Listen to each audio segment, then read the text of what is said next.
сегодня 10 сентября 2005 года на границе. Poland will shut its border entirely with Belarus on Friday. Something serious is unfolding on the Polish-Belarusian frontier.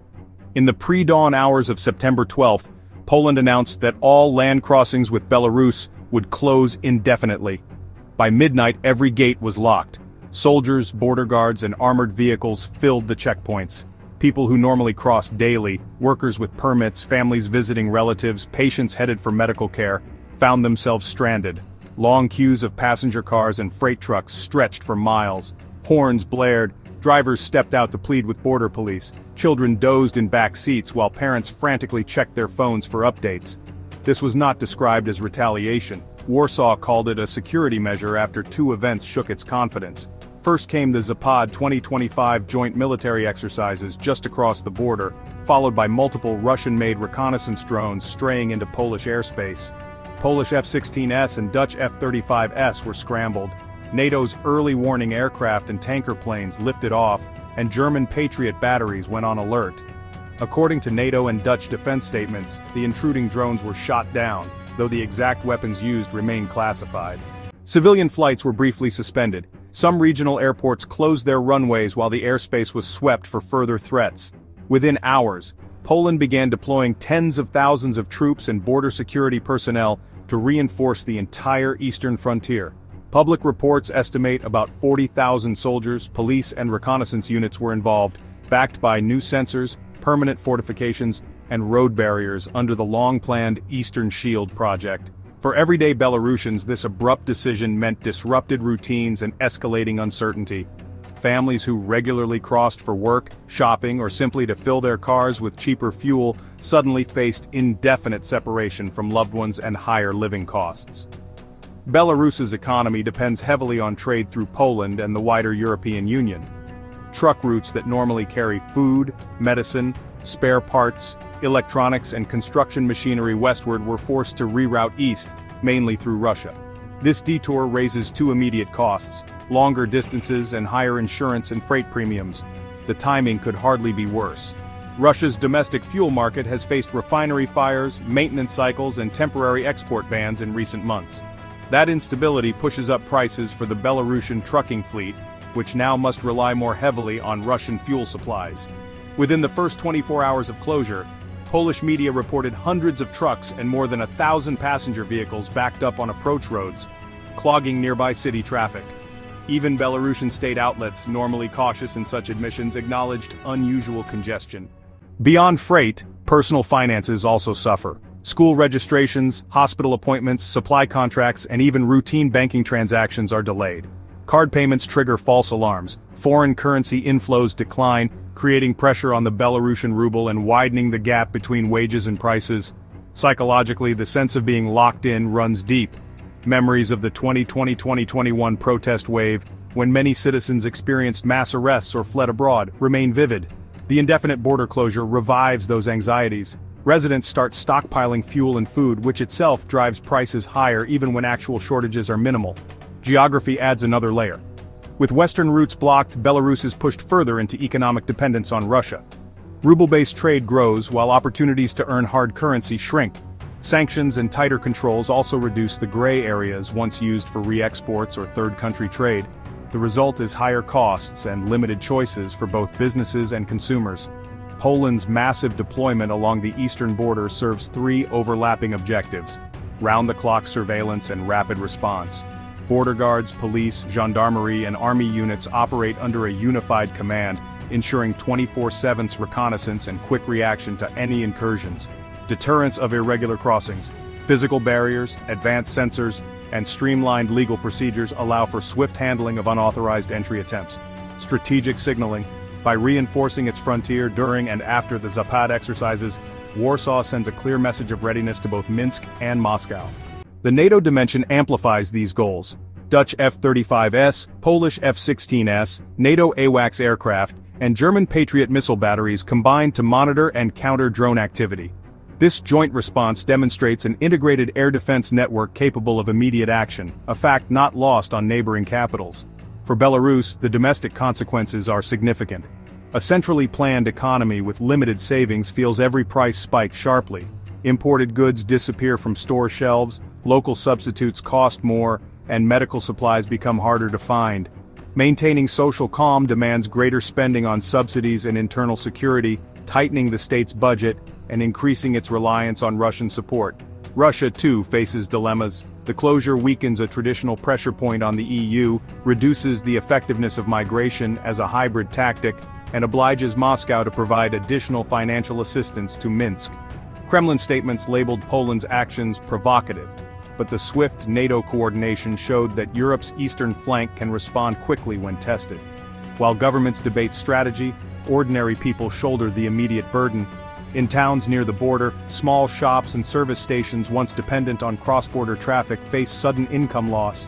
Restaurant owners who serve travelers, roadside vendors selling coffee and snacks, and small repair garages that catered to truckers all watch business evaporate overnight. Families who relied on quick trips to Poland for cheaper groceries, fuel, or specialty medicine must now pay higher domestic prices or travel hundreds of extra kilometers through Russia or the Baltics. Students planning to study abroad face delayed paperwork and uncertain exam scheduling.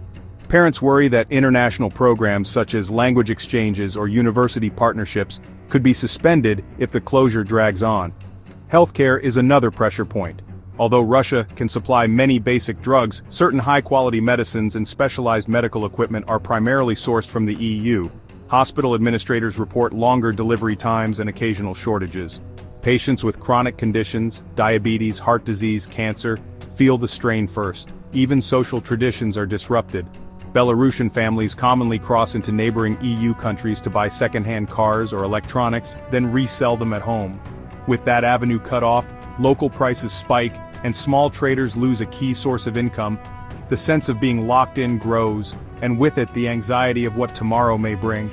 For the Belarusian government, the closure presents a delicate balancing act. Economically, it deepens reliance on Russia, already the dominant trade partner due to Western sanctions. Politically, it risks public discontent as everyday costs climb.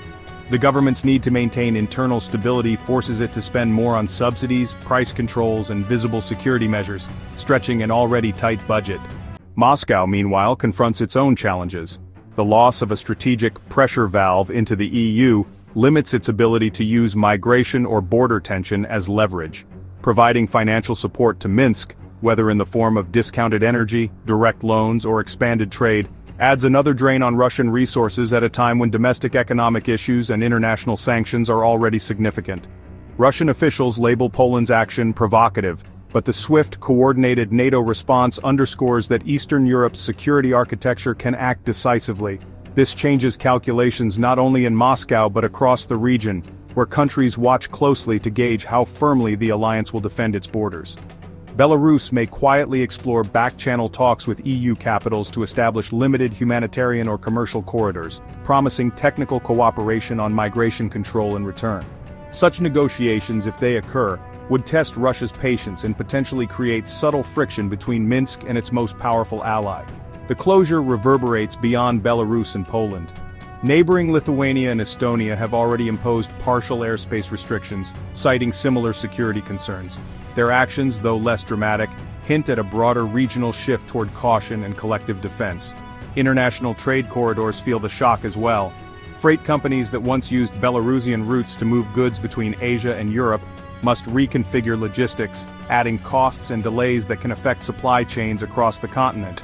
Higher insurance premiums and rerouted shipments mean European consumers may eventually see small but noticeable price increases on certain imported products.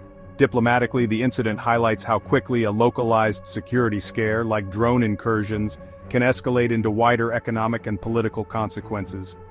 EU member states coordinate closely with NATO to maintain a common stance while avoiding unnecessary escalation. Berlin, Rome, and Brussels all emphasize the need for vigilance without provoking further tension. For the people living along this frontier, however, such geopolitical calculations matter less than immediate realities. Longer commutes, more expensive groceries, and an ongoing sense of uncertainty. Every extra day the gates remain closed deepens that unease. Behind the public troop movements and border fortifications lies a dense web of surveillance and intelligence work. Poland has integrated advanced radar systems, electronic counter-drone units, and long-range observation towers into its Eastern Shield network. These assets create overlapping fields of detection designed to track everything from small, unmanned aerial vehicles to larger troop deployments. Electronic warfare teams use signal jamming to disrupt drone communications, while mobile units carry portable anti-drone rifles capable of forcing low-altitude craft to the ground. NATO's airborne warning and control systems, AWACS, supplement these measures with real-time data sharing across Allied command centers. For Warsaw, these investments serve two purposes. First, they protect critical infrastructure and civilian populations from potential airspace violations.